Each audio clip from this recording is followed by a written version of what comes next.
పొరబాటున చేజారిన తరుణం తిరిగొస్తుందా? ప్రతి పూటొక పుటలా తన పాఠం వివరిస్తుందా?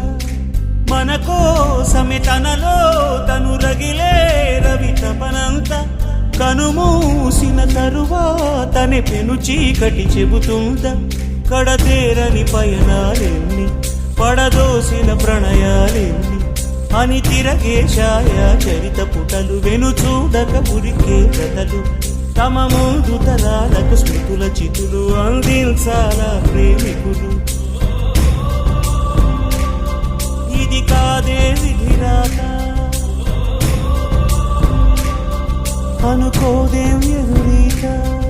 10 నెలలు తనలో నిన్ను మోసిన అమ్మైనా అప్పుడో ఇప్పుడో కననే కలను అంటుందా?